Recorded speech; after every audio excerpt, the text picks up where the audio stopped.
마태복음 11장 우리 25절 말씀을 함께 보도록 하겠습니다.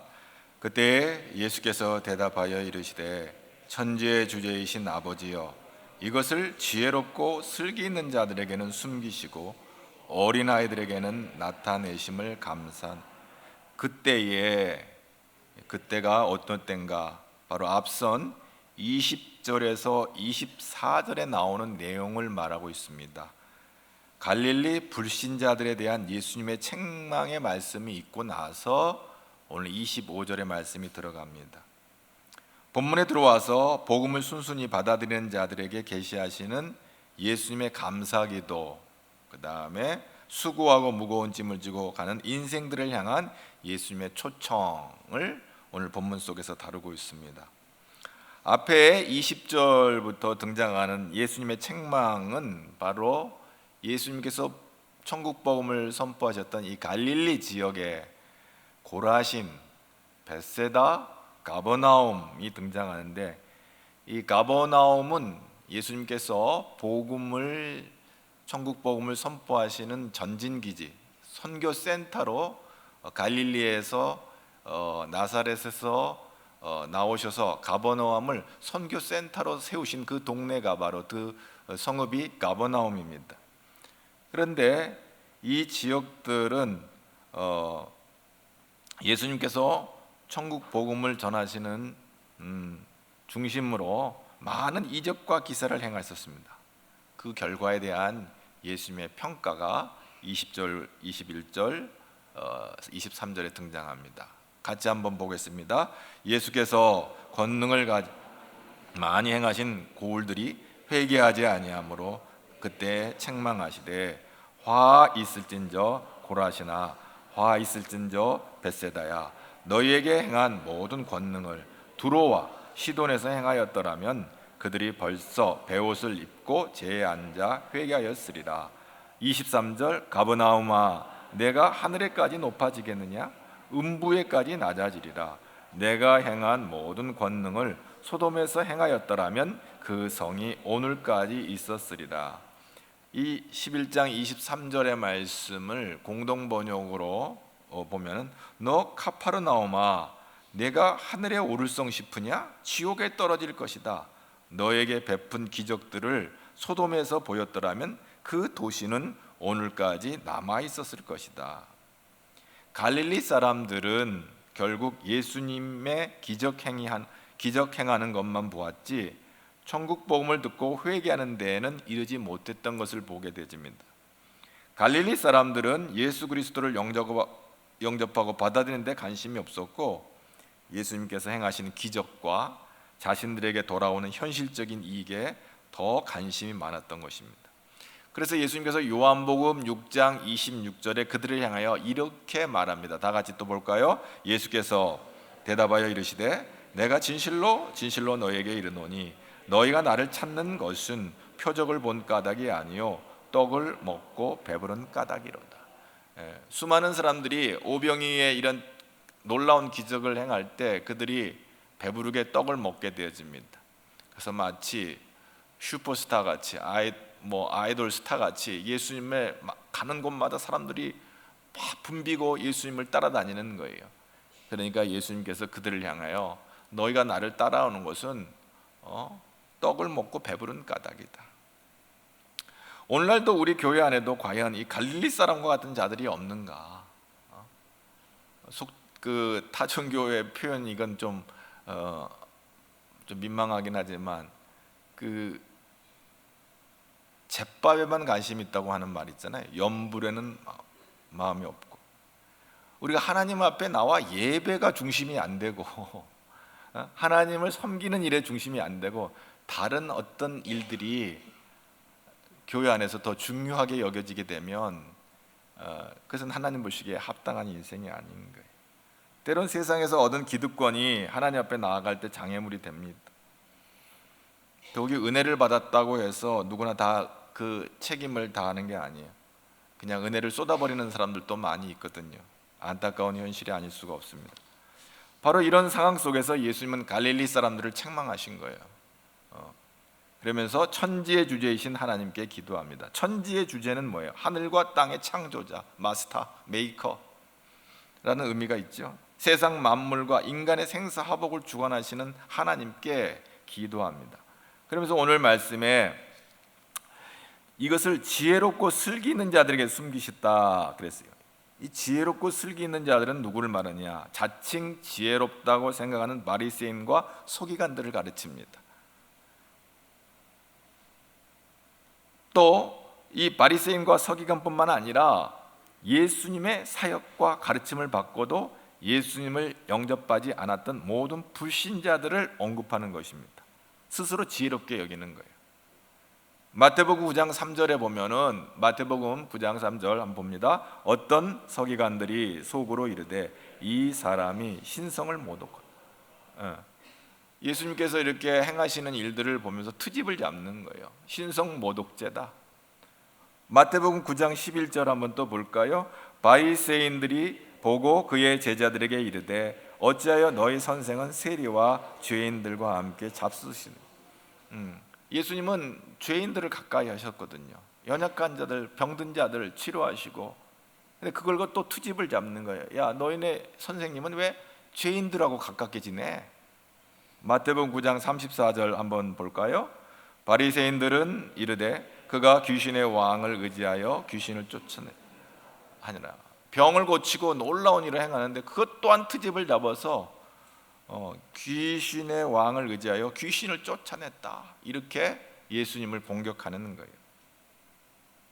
그러니까 스스로 지혜롭다고 여기고 예수님을 멸시하고 또 핍박을 하는 거죠. 반면에 여기 지혜롭고 슬기 있는 자들을 말고 등장하는 게 어린아이들이 등장해요. 이 어린아이들에게는 나타냈다. 어린아이들은 뭐냐? 이 네피오이스는 직역하면 경험이 없는 사람들 이렇게 해석되지만 오늘 본문의 말씀에서는 예수님의 부르심에 순순히 따라 나선 제자들을 의미합니다. 결국 많이 배웠다고 하는 서기관과 바리새인들은 하나님의 지혜를 알지 못하고 오히려 순박한 제자들은 하나님 나라의 지혜를 받아들인다, 이런 표현이죠. 물론 갈릴리 사람들도 대부분 서기관과 바리새인들처럼 율법에 정통하거나 공부를 많이 한 사람들이 아닙니다. 아주 무식하고 무지한 갈릴리 사람들도 예수님을 영접한 것은 아니죠. 그들은 단지 눈에 보이지는 이적이나 현실적인 이익에 더 마음을 빼앗긴 사람들입니다. 스스로 지혜 있고 똑똑하다는 사람들은 하나님의 지혜를 깨닫는 것이 아니고, 왜냐하면 세상의 지혜로는 하나님을 알 수가 없기 때문에 하나님께서 계시해 주는, 이게 뭐라고 그랬어요? 27절 다 같이 보겠습니다. 내 아버지께서, 27절 한번 보겠습니다. 11장 20절, 내 아버지께서 모든 것을 내게 주셨으니 아버지 외에는 아들을 아는 자가 없고 아들과 또 아들의 소원대로 계시를 받는 자 외에는 아버지를 아는 자가 없다. 사실 고린도전서 1장 21절에 보면 하나님의 지혜에 있어서는 이 세상이 자기 지혜로 하나님을 알지 못한다. 스스로 지혜롭다고 하는 그 지혜로는 하나님을 알지 못한다. 그러니까 여기 보면 27절에는 아들의 소원대로 계시를 받는 자, 하나님의 은혜를 입은 거죠. 아버지를 알 자가 없다. 하나님이 택하신 사람들이 하나님 아버지를 알게 되는 거, 우리의 노력이 아니에요. 하나님의 은혜를 주심으로 하나님의 놀라운 그 은혜를 깨달아 알게 되는 거예요. 예수께로부터 직접 부름을 받은 제자들이겠죠, 1차적으로. 그리고 멀게는 오고 오는 세대의 많은 그리스도인들이에요.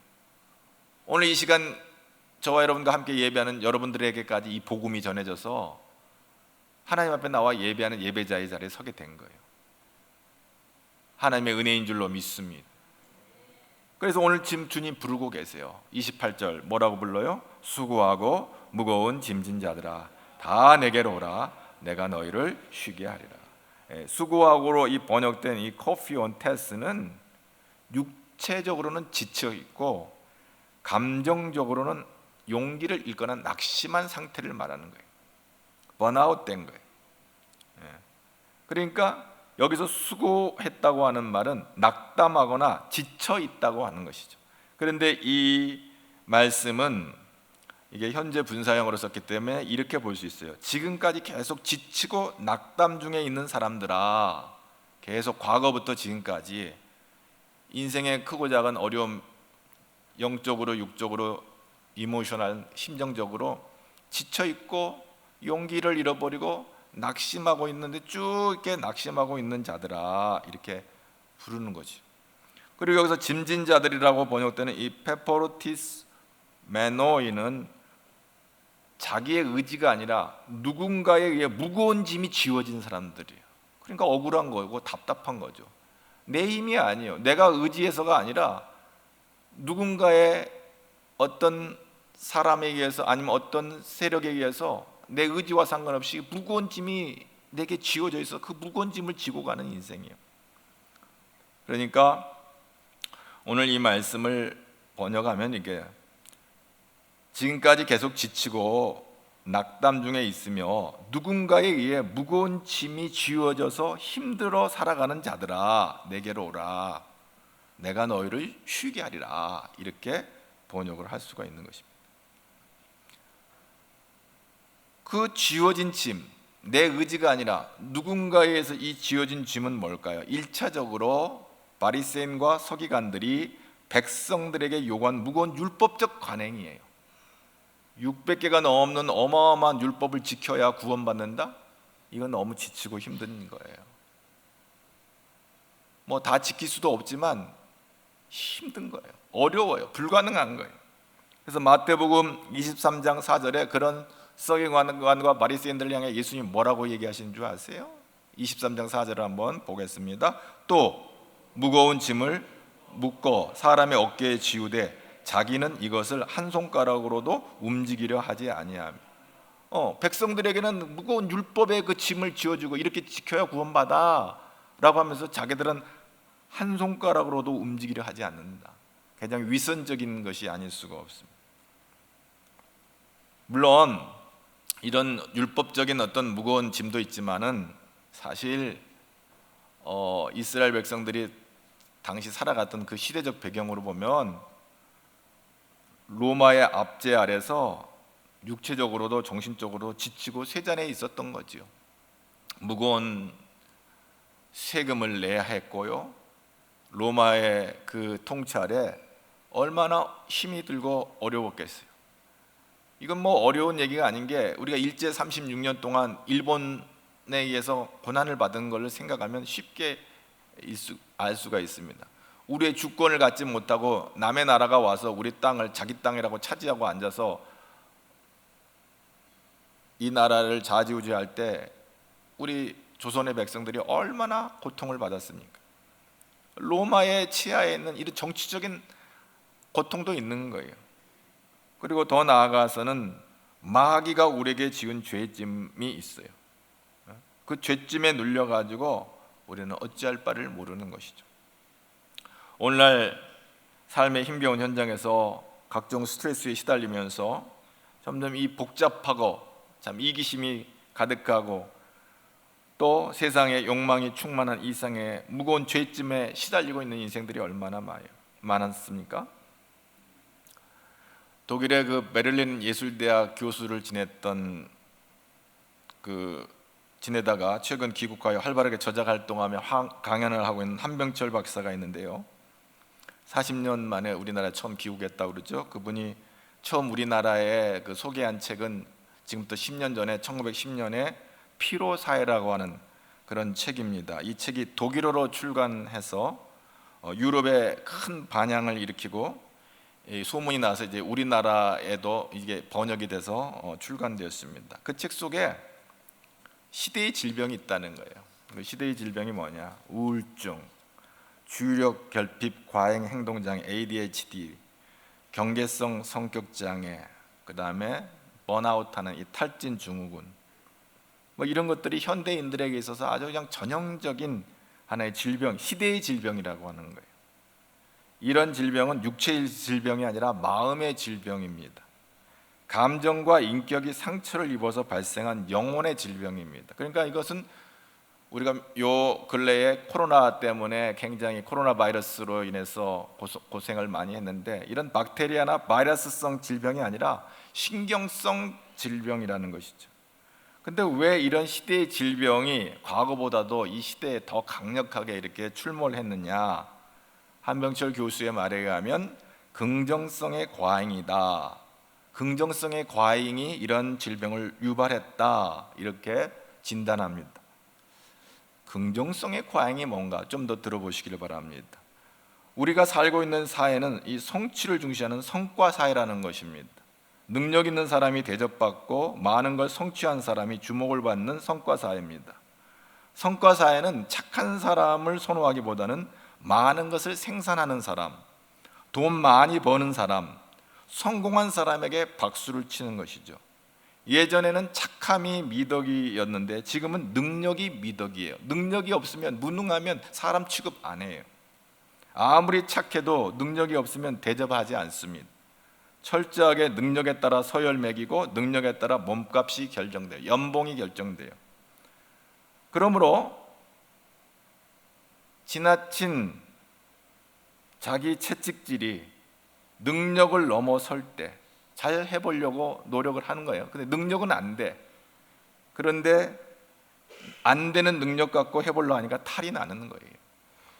자기 몸값 키우기 위해서, 원하는 것 성취하기 위해서 자기가 자기를 닥달하는 시대 되겠어요. 예수님 당시에 로마 시대는 종을 닥달하며 살았던 시절인데, 오늘 현대의 시대에는 자기를 닥달하며 자기를 노예 부르듯이 종 부르듯이 하는, 그래서 지치고 번아웃되는, 탈진되는 그런 시대를 살고 있다고 하는 것이죠. 심하게 말하면 자기를 착취하는 시대다. 성과 사회의 사람들은 자기도 모르는 사이에 능력이 있어야 산다는 이 강박관념이 박혀 있고, 성공해야 한다는 이 욕망이 내면화되어 있습니다. 그러니까 자기도 자기를 착취하는 걸 몰라요. 그냥 열심히 살기 때문에 열심히 사는 거다, 이래 생각하는 거예요. 성공하기 위해서 내가 열심히 산다. 부자건 가난하건, 성공한 사람이건 낙오한 사람이건, 어른이건 아이건 할 거 없이 다들 자기를 탈진시키며 살아갑니다. 자기를 착취하는 것이 바로 이런 것들이 긍정성의 과잉이라고 하는 겁니다. 무슨 말이냐? 할 수 있다는 의욕의 과잉. 할 수 있어? 성공해야 한다는 욕망의 과잉. 난 성공해야 돼. 이런 것들이 자기의 부족한 능력과 이제 언밸런스가 되어지면 이게 다 병이 되는 거예요. 만성 피로를 달고 사는 거예요. 한병철 교수의 진단이에요. 오늘 이런 지친 영혼들에게 향해서도 예수님은 초대하십니다. 어떤 이유인지, 어떤 상황인지, 우리가 지치고 피곤해 있는, 그래서 마음도 아프고 몸도 아프고 이 연약한 인생들을 향하여 오늘 또 예수님이 초대하고 계시는 거예요. 28절 그런 말씀을 생각하면서 다시 한번 읽어보도록 하겠습니다. 수고하고 무거운 짐진 자들아, 다 내가 너희를 쉬게 하라. 오라! 초대하고 있어요. 예수님이. 오늘 우리 어떤 수고의 짐들이 다 있나요? 가장 큰 짐은 죄짐이에요. 죄의 짐. 오늘 뭐 이런 얘기 저런 얘기 하지만 가장 큰 짐은 죄의 짐이에요. 인생의 모든 문제의 근원은 바로 이 죄에 있는 거예요. 아담과 하와가 하나님 앞에 불순종한 이 사건부터 우리의 인생은 피곤한 인생이 되는 거예요.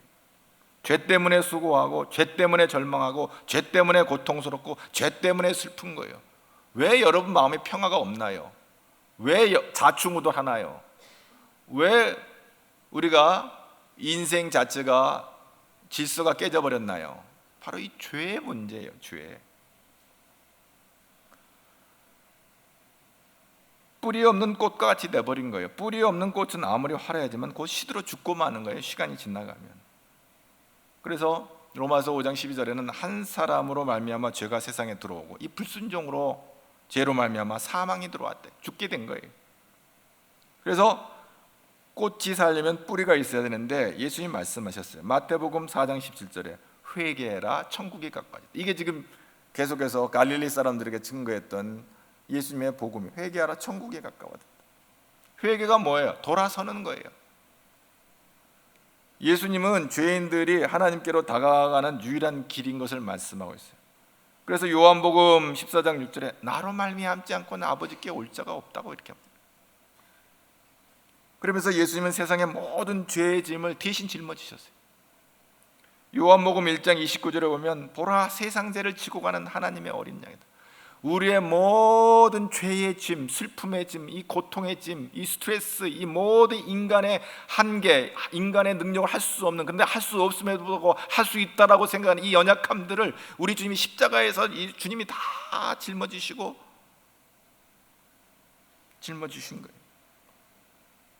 그래서 주님 앞에 나오라,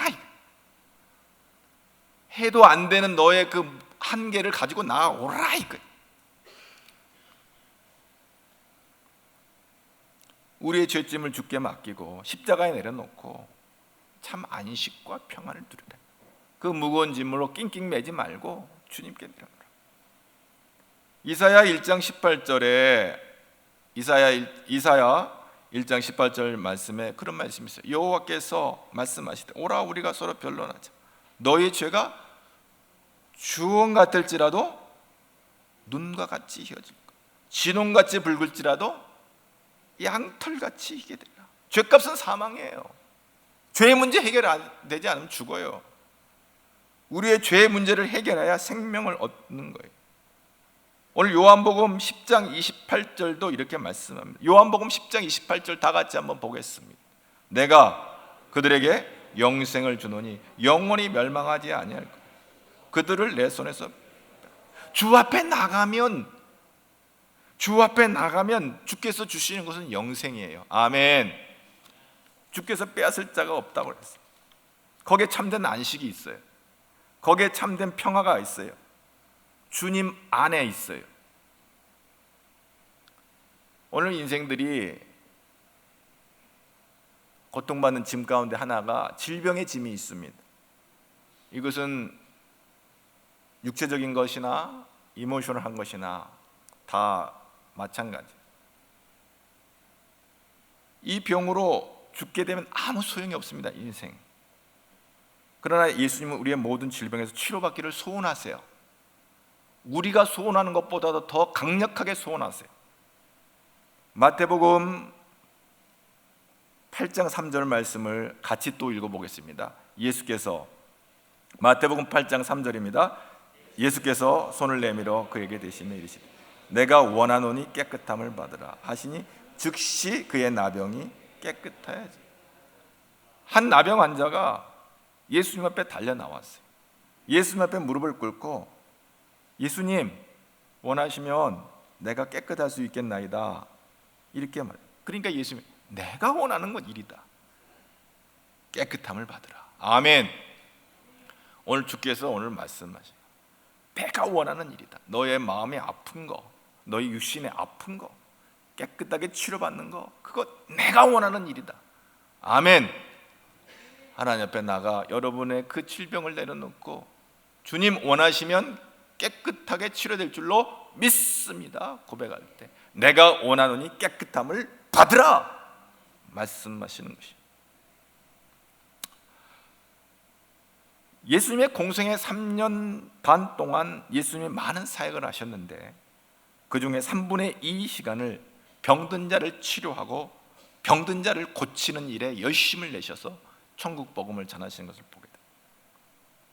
그래서 이사야 53장 5절에 보면은 그가 채찍에 맞음으로 우리가 나음을 받았다 그랬어요.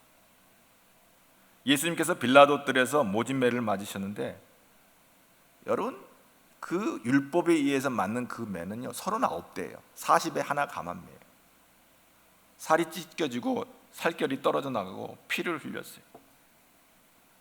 이사야 53장 5절의 말씀, 그가 채찍에 맞음으로 우리가 나음을 입었도다. 할렐루야. 예수님은 우리의 육체의 병뿐만 아니라 상처받은 우리의 마음도 치료해 주시는 거예요. 시편 147편 3절에 상심한 자들을 고치시며 그들의 상처를 싸매시도다.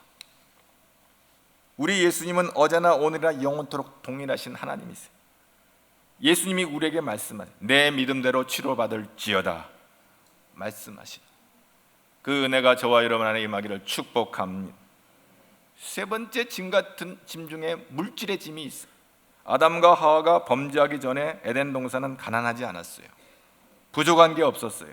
해함도 없고 상함도 없는 생명나무 과일이 가득했어요. 그런데 아담과 하와가 하나님 앞에 죄를 짓고 범죄함으로 말미암아 에덴 동산에 쫓겨났어요. 하나님과 분리됐어요. 그래서 저주가 왔어요. 그래서 가난이 왔어요. 그렇습니다. 가난은 단순히 물질적인 것을 말하는 게 아니에요. 하나님께 분리됨으로 나에게 모든 나를 공급해 주시는 하나님의 공급처로부터 분리되질 때 우리는 가난한 인생이 된 거예요. 우리의 죄 때문에 우리 예수님 대신 짐을 지신 것처럼, 우리를 치료해 주시기 위해 우리 예수님 대신 매를 맞으신 것처럼, 우리를 부욕케 해 주시기 위해서 우리 예수님 대신 가난하게 되셨어요. 고린도후서 8장 9절에 나와요. 한번 볼까요? 우리 주 예수 그리스도의 은혜를 너희에게 알거니와 부요하신 이로써 너희를 위하여 가난하게 되심은 그의 가난함으로 말미암아 너희를 부요하게 하려 하십니다. 여러분이 하나님 앞에서 여러분 이것은 물질이 있고 없음을 떠나서 내가 하나님 안에서 부요한 자인 것을 알게 될 때요, 이건 감격스러운 일이 아닐 수가 없어요. 하나님이 우리의 쓸 것을 풍성하게 채우신다고 말씀하시는 것도 우리에게 은혜가 되지만, 지금까지 살아온 것도 주께서 채우셔서 살았지, 한 끼만 못 먹어도, 두 끼만 못 먹어도, 하루만 못 먹어도 산에 중내할 판인데, 지금까지 살아서 여기 앉아서 예배당에 앉아서 예배 드리는 거 보면 지금까지 하나님 여러분 채워주시고 공급해 주시고 여러분 여기까지 인도해 주시는 것을 믿습니다. 하나님이 그러시는 분이야. 근데 여러분이 증거예요. 여러분이 지금 주 안에 살고 있는 거예요. 빌립보서 4장 19절, 과연 이 말씀이 맞는가요? 다 같이 또 봅시다. 나의 하나님이 그리스도 예수 안에서 영광 가운데 그 풍성한 대로 너의 모든 쓸 것을 채우시리라. 있음도 있었고 없음도 있었지만 지금 채우셔서 여기 있는 거예요. 여러분, 있고 없음에 상관없이 주 안에 만족하는 자가 복 있는 인생인 줄로 믿습니다. 부자예요. 예수 밖에 있으면 아무리 부귀영화를 쥐고 해도 가난한 자는 거예요. 그건 하나님 보시기에 하나님의 합당한 가난이 아니라 정말 하나님의 인정받게 있는 인생들이에요. 여러분, 물질에 지배당하는 인생이 아니라 물질을 다스리는 부자가 되기를 주의 이름으로 축복합니다. 그때 쉼이 있는 거예요. 지배를 받으면 우리는 불편해요. 아무리 많이 가져도 불편해요. 더 갖기를 원하는 갈망 때문에 불편해요. 그러나 우리가 물질을 다스리는 순간부터 우리는 평화가 우리에게 임하는 거예요. 그리고 하나님의 영광을 가리는 일을 하지 말고 하나님의 영광을 나타내는 일에 쓸 때 참된 만족이 있게 될 줄로 믿습니다. 쉼을 누리게 된다. 아나파오스, 두 가지 의미가 있어요. 영적인 휴식을 준다, 안식한다, 이런 의미가 있어요. 계시록 14장 13절 한번 볼까요? 또 내가 들으니 하늘에서 음성이 나서 이르되 기록하라. 지금 이후로 주 안에서 죽는 자들은 복이 있다 하시다. 성령이 이르시되 그러하다. 그들이 수고를 그치고 쉬리니 이는 그들의 행한 일이 따름이라 하시다. 세상 사람들은 죽으면 절망이에요. 끝이에요. 영원한 불 속에 들어가니까. 그러나 우리 믿는 자들에게서는 쉬는 시간이에요. 스탠바이 하는 거예요. 하늘의 생명책에 기록된 자는 마지막 심판 때에 영원한 새하늘과 새 땅, 영생복락에 참여하는 복을 누리게 될 거예요. 주 안에서 죽는 자들은 복이라고 그랬어요. 주 밖에서 죽는 자들은 저주죠. 영원한 지옥불에 들어갈 거니까. 여러분, 죽음도 우리에게는 안식이 되는 것입니다. 예수 안에 있을 때 복이 되는 것입니다. 죽음을 두려워하지 않기를 바랍니다. 오늘 예수님께서 마태복음 11장 29절에 뭐라고 그랬어요? 다 같이 한번 볼까요? 나는 29절, 11장 29절, 나는 마음이 온유하고 겸손하고 나의 멍에를 메고 내게 배우라. 그리하면 너의 마음이 쉼을.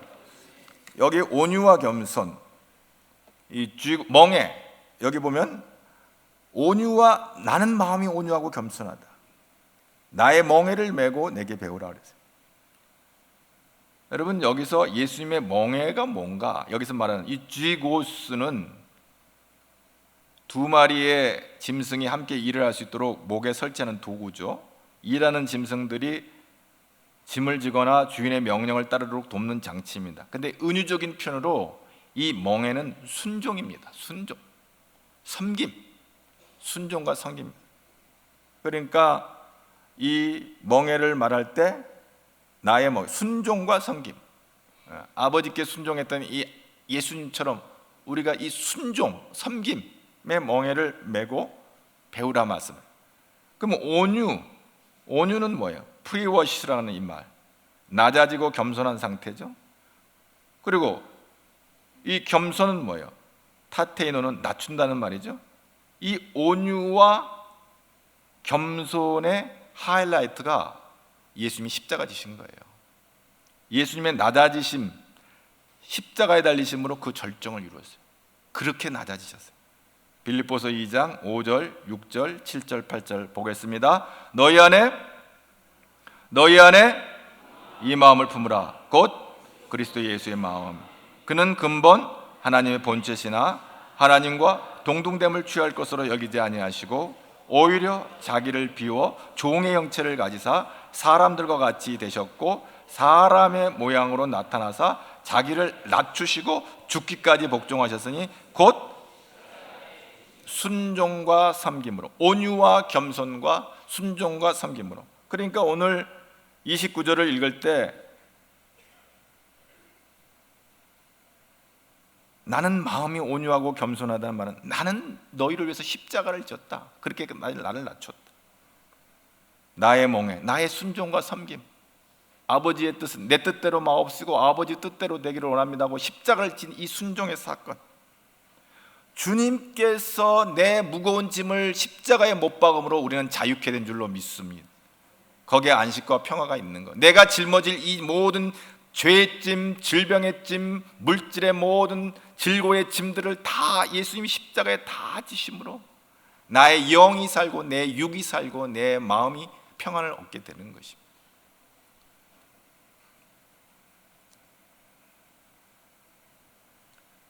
시편 55편 22절을 다 같이 보겠습니다. 내 짐을 여호와께 맡기라. 그가 너를 붙드시고 너희의 요동함을 영원히 허락하지 아니하시리라.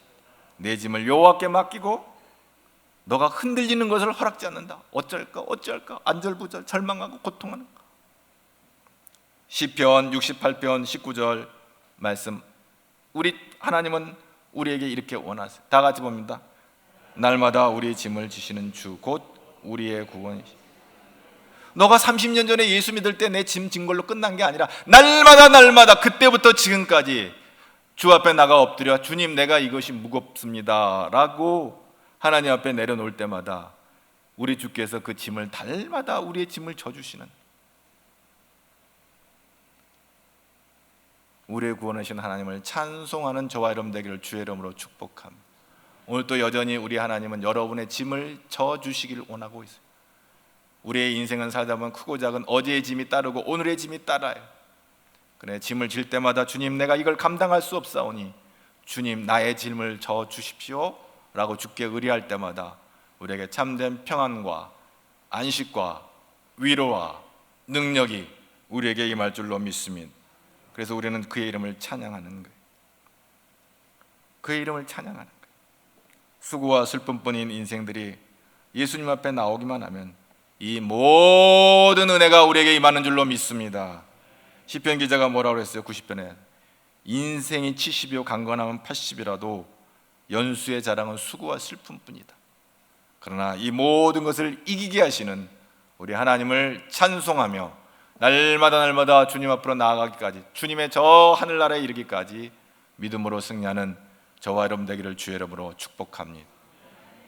하나님이 여러분과 함께 하실 줄로 믿습니다. 하나님 감사합니다. 말씀대로 참된 안식과 평화가 우리에게 임하게 하여 주옵소서. 예수님 이름으로 기도하옵나이다.